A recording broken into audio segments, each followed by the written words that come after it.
দেশকে বাঁচাবার জন্য ভারতীয়রা যে সংগ্রাম করেছে ব্রিটিশদের বিরুদ্ধে, যে আত্মবলিদান দিয়েছে, সে বিষয় নিয়েও সংক্ষেপে আলোচনা হয়েছে। দীর্ঘ লড়াইয়ের পর এই দেশ 1947-এ ব্রিটিশদের কালো থাবা থেকে, তাদের স্বৈরাচারী শাসক থেকে আমাদের মাতৃভূমি আজাদ হয়, মুক্ত হয়। কিন্তু এই দেশটাকে আগামী নতুন করে কিভাবে পরিচালনা করা যাবে, এর জন্যে ডক্টর বাবা সাহেব আম্বেদকরের নেতৃত্বে আরও অনেকে মিলে একটা সংবিধান রচনা করা হয়। সেই সংবিধান 1950 26শে জানুয়ারি এই দিনে প্রথম লাগু করা হয়। সংবিধান অনুযায়ী দেশকে পরিচালনা করা হয়। সেই হিসাবে এই 26শে জানুয়ারি এই দিনটা আমাদের কাছে প্রজাতন্ত্র দিবস।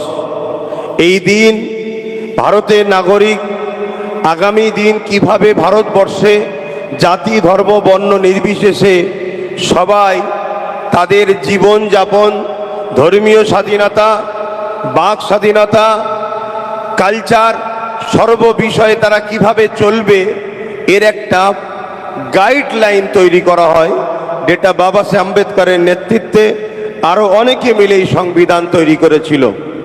আজকের সেই দিন ৭৬তম আমরা সেই প্রজাতন্ত্র দিবস উদযাপন করছি। কিন্তু দুঃখের সাথে বলতে হয়, ডক্টর বাবা সাহেব আম্বেদকর থেকে শুরু করে আমার দেশের মহানায়ক যিনারা ভারতের জন্য যে সংবিধান রেখে গেলেন, বা যারা দেশের জন্য জীবনকে আত্মদান, আত্মবলিদান দিলেন, তাদের এই সেই স্বপ্ন যত দিন যাচ্ছে আস্তে আস্তে ভেঙে চৌচির হয়ে যাচ্ছে। কেন আমরা দেখছি কেন্দ্রে 2014 সাল থেকে বিজেপি সরকার আসার পর থেকে একদিন পর একদিন যেন আমরা দেখতে লেগেছি সংবিধান বিরোধী কর্মসূচি, সংবিধানকে মিটিয়ে দিবার একটা যেন ষড়যন্ত্র আমার ভারতবর্ষের বুকে হতে শুরু করেছে। তাই আজকে 2025 সালে আমরা এই উলুবেড়িয়া ফুরফুরা শরীফ আহলে সুন্নাত ওয়াল জামাতের শাখা কমিটির ব্যবস্থাপনায় এই যে 26শে জানুয়ারি প্রজাতন্ত্র দিবস করতে চলেছি, এ থেকে আমাদের সকলকে শপথ নেওয়া দরকার। শুধু বক্তব্য শুনবো, চলে যাব তা নয়।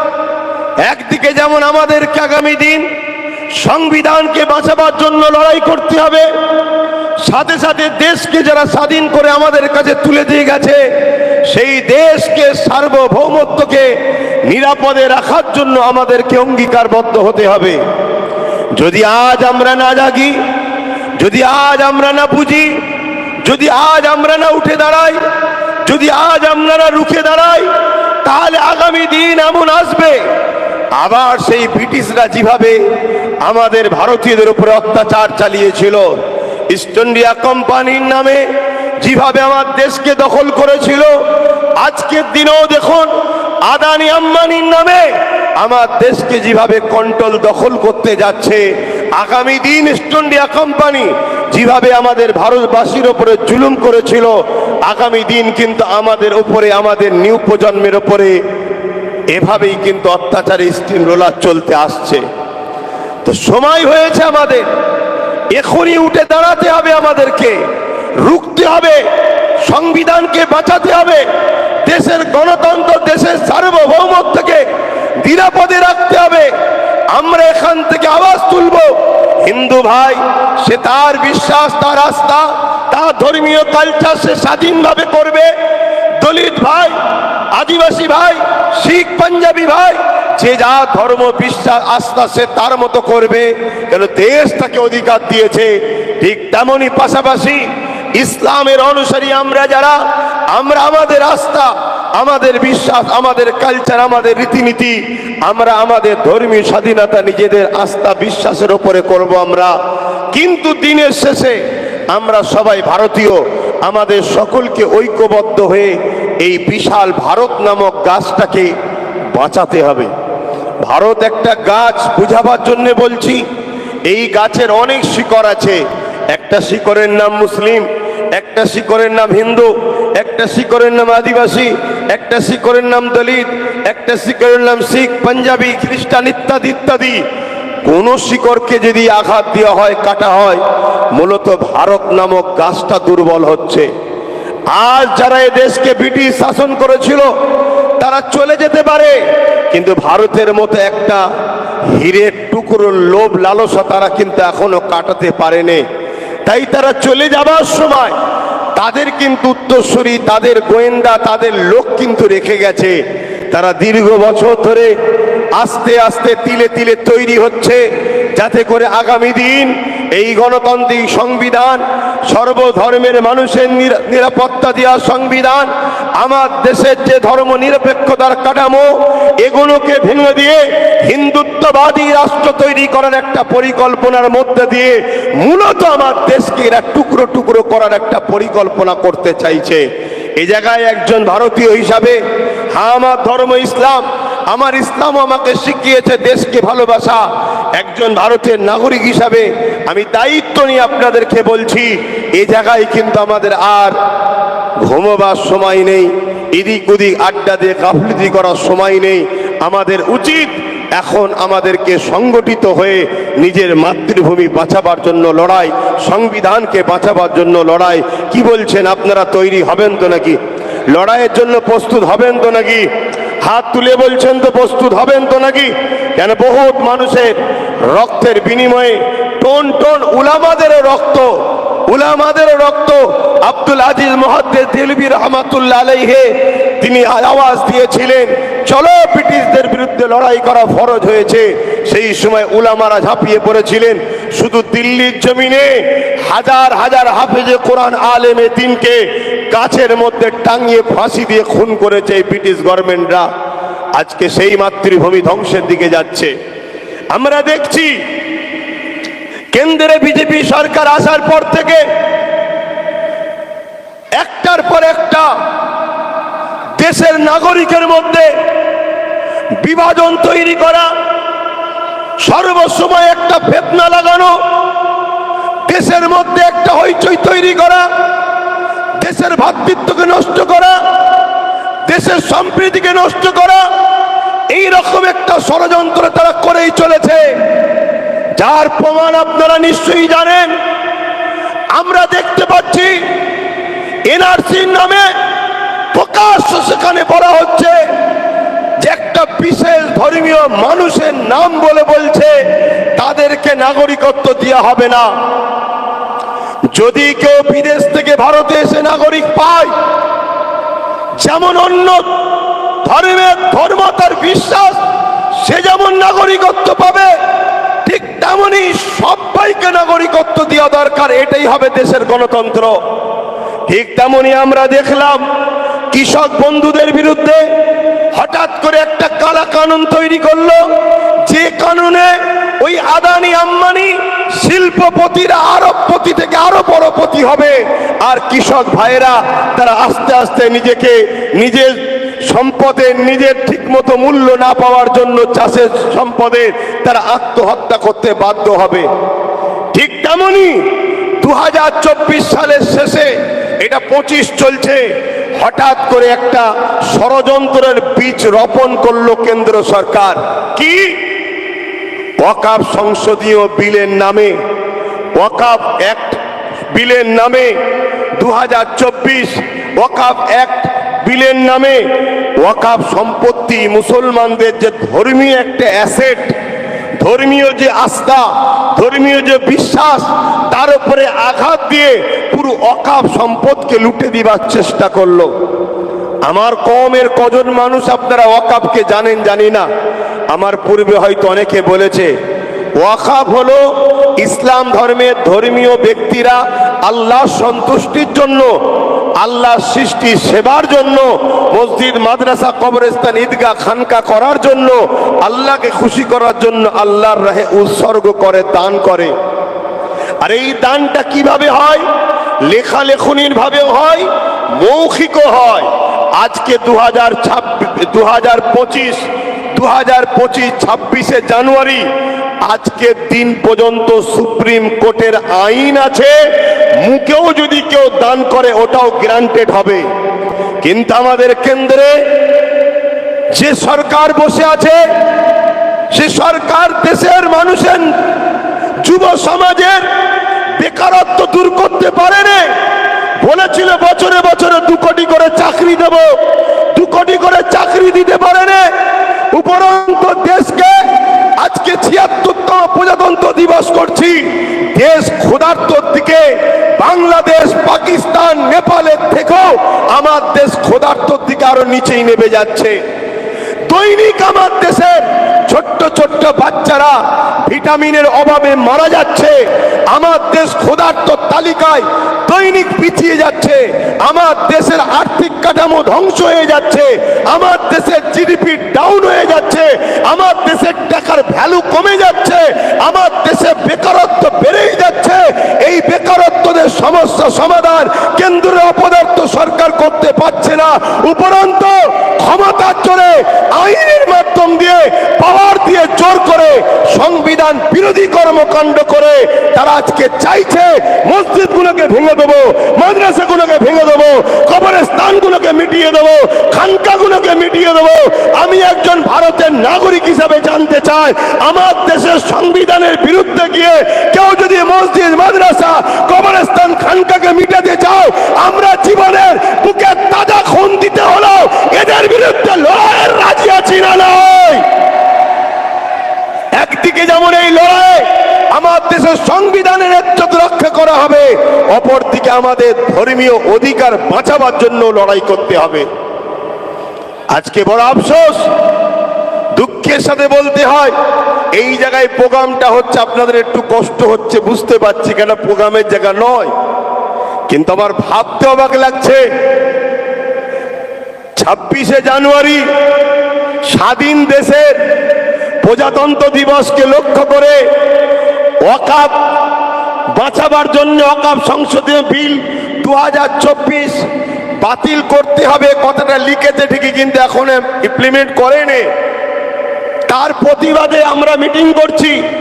মাদ্রাসা শিক্ষা বাঁচাবার জন্য অনগ্র শ্রেণী সংখ্যালঘু মুসলিম সম্প্রদায়ের ওবিসি থেকে নামকে বাদ দেওয়া হয়েছে, এটা অধিকার নিবার জন্য আমরা আন্দোলন করতে নেমেছি। অথচ রাজ্য সরকার এবং তার প্রশাসনকে দিয়ে বিভিন্ন ভাবে আহলে সুন্নাত ওয়াল জামাতের এই প্রোগ্রামকে হ্যারেস করছে। কারণ রাজ্য সরকার জানে আব্বাস সিদ্দিকী আসলে কেন্দ্রের বিজেপির বিরুদ্ধে বলবে, ওয়াকফের পক্ষে বলবে, দেশের পক্ষে বলবে, দেশের আদিবাসী, দলিত, মতুয়া, হিন্দু, সাঁওতাল, ভক্তি, যুব সমাজ, বেকার যুব সমাজের পক্ষে বলবে। তাই কেন্দ্র সরকারের বিরুদ্ধে বলাটা রাজ্য সরকারেরও ঠিক পছন্দ নয়। কেন? আমরা তো সেটিং এ কাজ করছি। আমি বলি শুধুমাত্র মুসলমানকে বোকা বানিয়ে ভোট নেবো বলে এই সেটিংটা কেন্দ্রের সঙ্গে আমার করা আছে, যে দাদা কিছু মনে করবে না, একটু না বললে মোল্লারা আমার থেকে পালাবে, আর মোল্লারা যদি এক কাট্টা হয়ে যায় তোমার আমার উভয়ের কপালেই কিন্তু ছিঁড়া জুতো ঝুলবে। কথা বুঝছেন না, বোঝেন না? এজন্য সেটিং। কিন্তু আব্বাস সিদ্দিকী যখন বলবে, এটা তো সেটিং এ নয়, এটা তো এখান থেকে বলবে। আর না হয় আমরা আজকে স্বাধীন দেশের প্রজাতন্ত্র দিবসের দিনে একটা প্রোগ্রাম করব, এতে এত সমস্যা কিসের? এতে এত বাধা কিসের? আচ্ছা, আজানটা হয়ে যাক ভাই।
ভাইরা,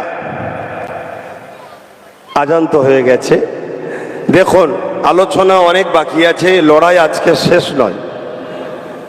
দীর্ঘ 100-150 বছর ধরে লড়াইয়ের পর আমার দেশ স্বাধীন হয়েছে। সেই দেশকে আবার ভেতর থেকে আস্তে আস্তে কুড়ি খোকলা করা হয়েছে। এই ঘাকে মিটাতে গেলে আমাদের ঘরও 20-30 বছর ধরে লড়াই করতে হবে। আপনারা হাঁপিয়ে যাবেন না তো? সাক্ষী দিয়ে বলছেন তো, লড়াই করবেন তো দেশের জন্য? এই যে মসজিদের আজানটা হচ্ছে, আজান হোক চান তো নাকি? আজকে কখনো খেয়াল করে দেখেছেন ওয়াকাফ সম্পদ দীর্ঘ স্বাধীনতার পর থেকে কম বেশি সবাই লুটে খেয়েছে।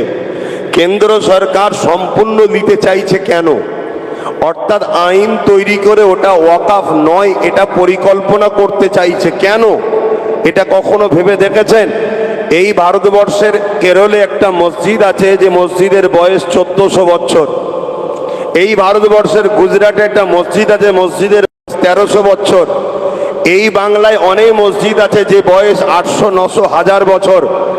এই মসজিদ যেখানে 1000 বছর আছে, 1300 বছর, 1400 বছর, 1500-1200 বছর ধরে মসজিদ আছে, তার মানে মসজিদ যখন আছে মুসলমান আছে।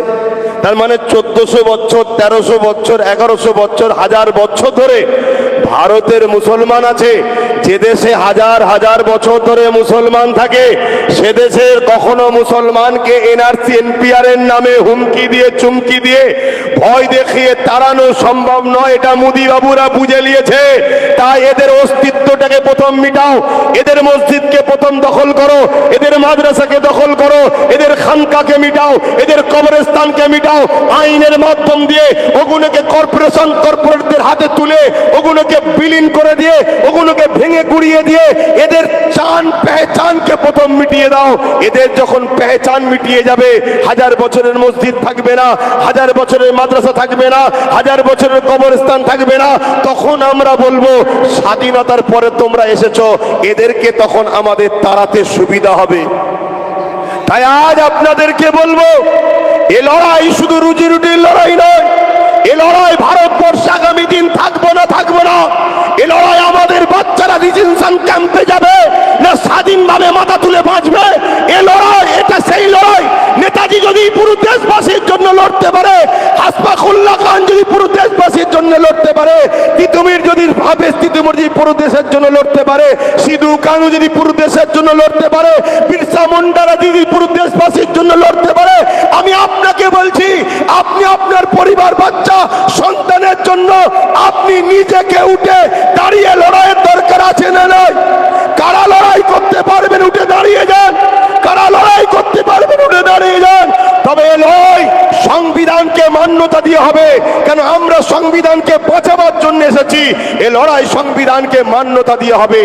আজকে বড় দুঃখ লাগে, রাজ্য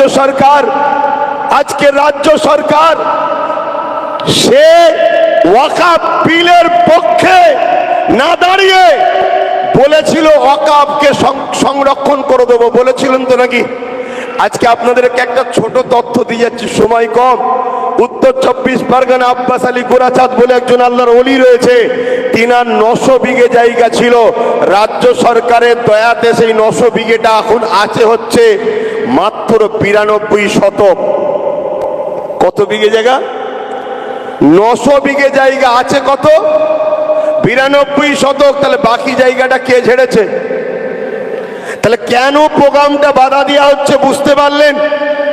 কিন্তু এরপরও আপনাদের জানাই, কিছুদিন আগে এই বাংলাতে বিজেপির একজন দায়িত্বশীল ব্যক্তি সে প্রোগ্রামের মধ্যে প্রকাশ্য বলছে, বাড়ি বাড়ি অস্ত্র রাখো, ধারালো অস্ত্র রাখো, তাকে বন্দি করা হবে না, তাকে প্রোগ্রাম করতে দেওয়া হবে।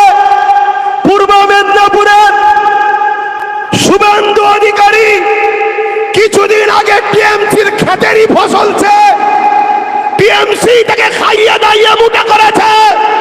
সেই শুভেন্দু অধিকারী মুসলিম বিদ্বেষী, ইসলাম বিদ্বেষী, সংবিধান বিরোধী যখন কথা বলবে, তাকে আগে পিছু গাড়ি দিয়ে পাহারা দিয়ে রাজ্য সরকার নিয়ে যাবে। যাও গিয়ে তুমি বলো, তুমি না বললে মুসলমানরা ভয় খাবে না আমাকে, তাহলে ভোটটাও দেবে না।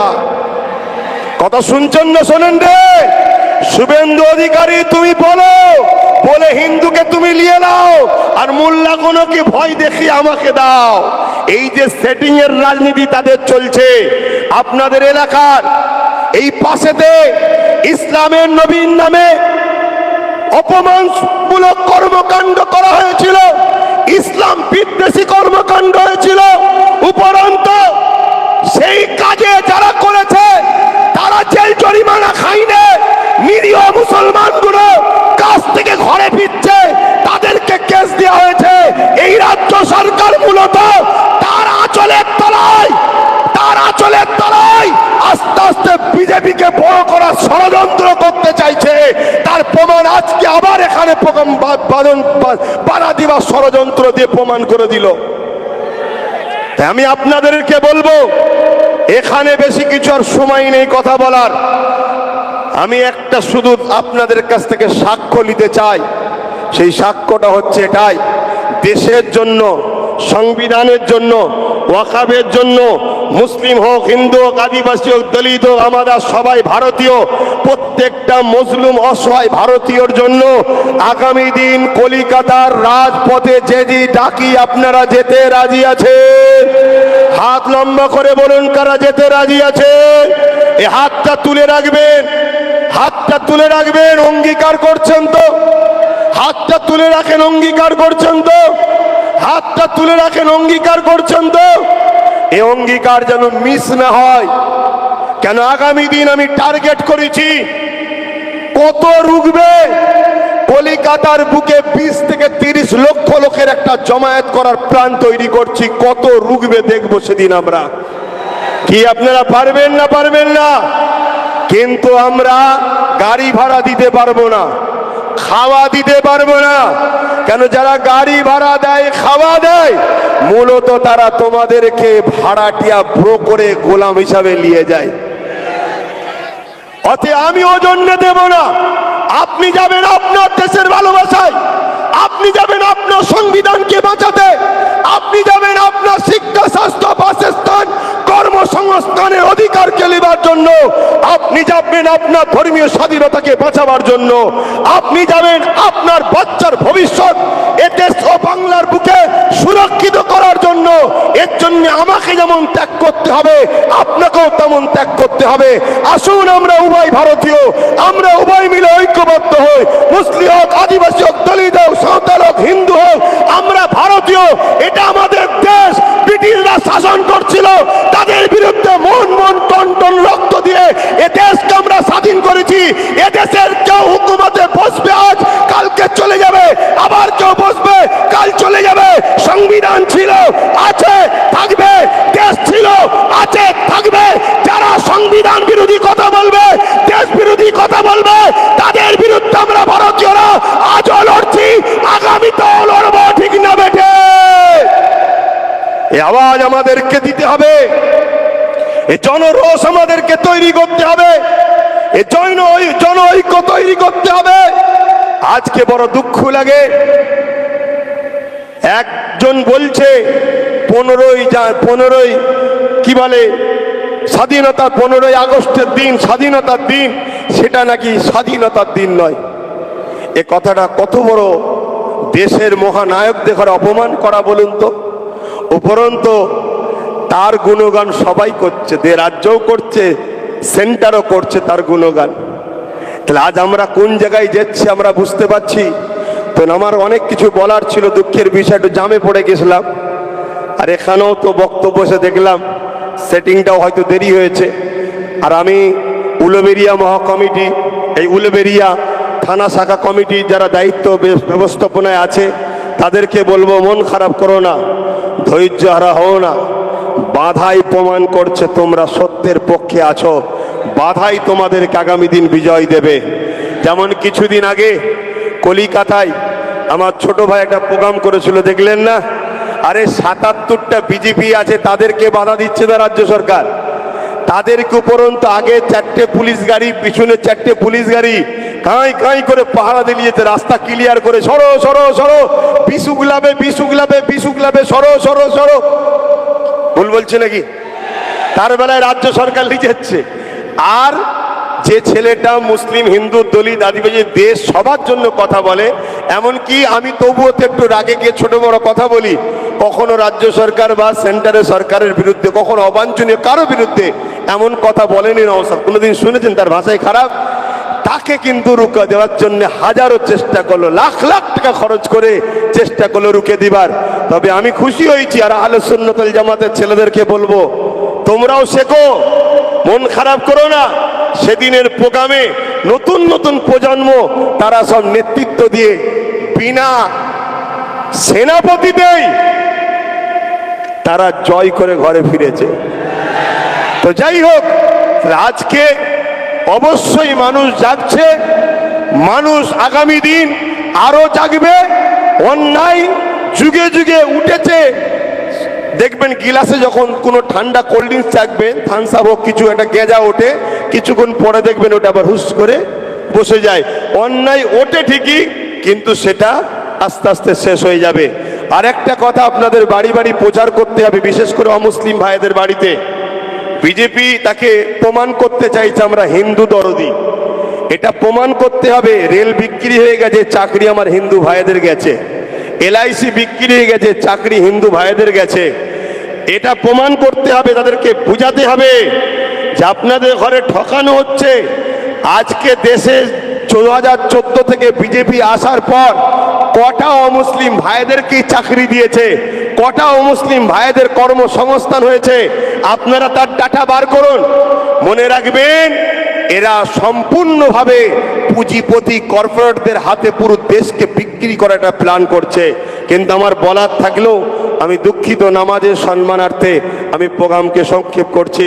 কিন্তু আমি আরো একবার অঙ্গীকার নেব, আগামী দিন দেশ বাঁচাতে, সংবিধান বাঁচাতে, ধর্মীয় স্বাধীনতা, নিজেদের দেশের সার্বভৌমত্বকে নিরাপদে আমরা কলিকাতায় যেতে রাজি আছি তো নাকি? হাত তুলে বলছেন রাজি আছি তো নাকি? যাক, আমি আর কথা বাড়াচ্ছি না। আপনারা সুস্থ থাকেন, ভালো থাকেন। ফুরফুরা আহলে সুন্নাত ওয়াল জামাত জিন্দাবাদ। উলুবেড়িয়া শাখা কমিটি, ফুরফুরা শরীফ আহলে সুন্নাত ওয়াল জামাতের কর্মীবৃন্দ, তোমাদেরকে শ্রদ্ধা ও ভালোবাসা জানাই। মন খারাপ করো না, আগিয়ে যাও। অবশ্যই অন্ধকারের পরেই আলো আসে। সুস্থ থাকেন, ভালো থাকেন। আল্লাহ হাফেজ। আসসালামু আলাইকুম।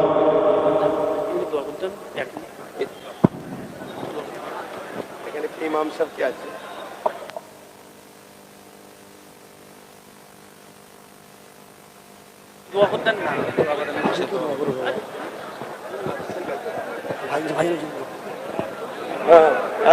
মসজিদে আজান যাবে, সময়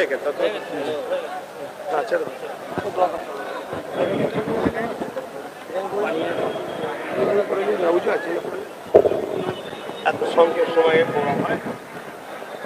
বললাম আগে সব বলে রেডি করে রাখবে, আমি যাবো, জামাই দিয়ে দেবে। আমি এমনি জামে পড়ে গেলাম। মসজিদ ওখানে আছে, কে বললো আদেশ? না, ওদের মসজিদে টাওয়ারের গায়ে আমার দরকার বুঝতে না, আমাদের পরে হতে 7 মিনিট বাড়িতে। হ্যাঁ, পরিচালনা করছে, সভাপতি কি করছে বলে দেন যে আমাদের প্রোগ্রাম শেষ হলো।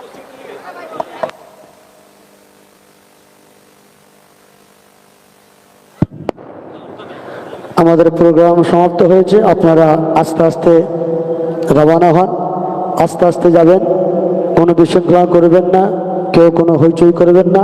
আস্তে আস্তে আপনারা বাড়ির দিকে যান।